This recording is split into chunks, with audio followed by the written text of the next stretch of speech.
ride number 18, but I was speaking with Blue Rock Horsemanship, and we were talking about just how dull Kamani is, how she's kind of moving into my leg, not really softening to the right, no matter how much leg I add.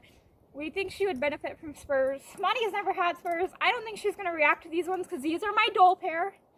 I'll show you how short they are. Hopefully that's focusing. They're very short and tiny. I don't use those huge ones because I barely know how to use these. I just know that you roll them or you can kind of tap them like this. Now look, they don't hurt. I am digging in. And all they do is leave just a tiny little, where it rubbed, a little white spot, but there's no blood. It doesn't hurt at all, and I'm not going to be kicking her harder than this. Okay guys, so here I'm just flexing her, and she does throw two tiny little bucks today, so stick around for that. So I thought the safest thing to do to get her to move off would be to flex her and just push them in on the way I want her to move out, to get her used to them being on her. I did get her used to them on the ground first. That was a really long video, so decided to cut that. So I just practiced today a lot of getting her to respond to them, and I actually got her to canter a lot better. I don't know if I left that in or not. A lot of editing. But I got to the point where she just wasn't wanting to canter, so I would just kind of dig and hold the spurs in until she cantered, and I used my voice at the same time, and it got to the point where I just kind of used my voice and she didn't want the spurs to be dug in, so she would canter. So I was pretty happy with that, and obviously I'm not digging in hard. Here we're just trotting around and me applying the spur at different times to get bends. Here I'm doing a softening drill. They're supposed to walk forward in a circle, but I guess it's typical for them to, here we're side passing, in the beginning for them to kind of go in a really tiny circle and just kind of pivot, which is okay. But look guys, we're side passing both ways now that I have spurs. Now, I know some people are against spurs. That's your own personal choice, your own personal opinion. Here we had the issue of going forward. Seems like whenever I introduce something new, she gets a little resistant. So I just kind of pulled her off her balance back and forth a few times and kept applying pressure until she went forward. We had that issue maybe 5 or 6 times, and then she was good. So here we're cantering, and she's doing great. And then we get into this crap again, where she slows down and just braces to the barn. So here I couldn't get her to turn in where I was wanting her to go, so where she was leaning in, I took that leg and bumped her with the spur, and she got right off of it. So once she starts to respect the spurs a little bit more, I'll start applying them when I feel her starting to do that, and hopefully it should kick that crap in the butt. Here again, she's kind of resisting, not wanting to go forward. If I were to continue to really push and dig and hold, I'm pretty sure she'd blow up. But since I just tap and then zigzag her and then tap and zigzag her, I think that's why she doesn't freak out. So here we're cantering, and she does two tiny little bucks. There's one right there, and then there's one right there where she kind of goes out because she's like, I don't want to move.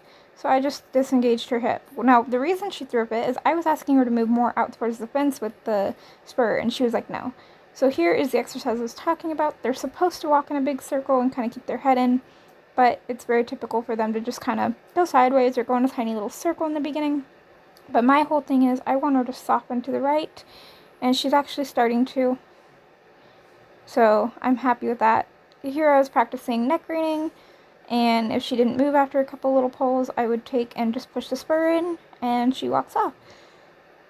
We did a ton of loose rein today, and a ton of practicing the neck reining, and she's starting to move off the spurs really nice. She had that one little incident where she threw two little bucks, and right here she's ignoring, so you can see me pushing with the spur, and there she shortens up that circle. We did have one moment where she didn't want to go forward, so I pushed with both spurs and rolled up, and she hunched her back. But I tried to show you guys in the video, but you just couldn't see it. I could feel it, but you just couldn't see it, so I just cut that. But she's doing that head bias again. I'm just going to leave her alone, and I'm not going to correct her for it, and hopefully she'll stop doing it. Here, I'm just not even flexing her, and she decided to flex herself, so I was like, alright, well, let's just go flex then. Trying to remember to keep my hands low. It's going to take a while. So again, we're doing this softening drill. And you can see she's starting to keep her head in on her own.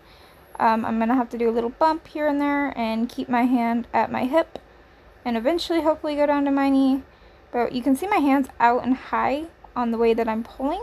And I'm doing that every time I push the spur on. I'm going to bump and hold my arm out like that just to kind of teach her to bring your nose in when I bump with the spur so that it's kind of like a cue. So you can see I'm kind of bumping here and then I'm pushing. And then when she's soft, I lower my hand down to my hip when I'm not having to hold her. So here I'm just practicing getting her to move off my leg. You can see she's walking forward and going sideways. Super happy with that. So I let her go straight a couple steps and then we try it to the right. Very happy with this. And then we go over the tires. And I'd love to be running and cantering and jumping these, but it's really slick by them, so I just don't want to put us at risk. So I decided to go over a different tire this time on the way back. And she did really, really good. Hopefully we will have fun on the teeter-totter and in the water. Now I just left this in so you guys could see throughout the day the progress that she makes when doing this exercise. You can see each time I show, my hand's a little bit lower and she's doing it a little bit softer and she's bringing her head to the other side a little bit better and she's moving out a little bit more. So this was again an hour ride. Here I'm practicing neck reining and getting her to move her shoulder over.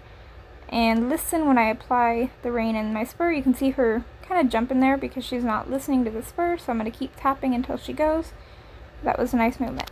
Alright, bye guys.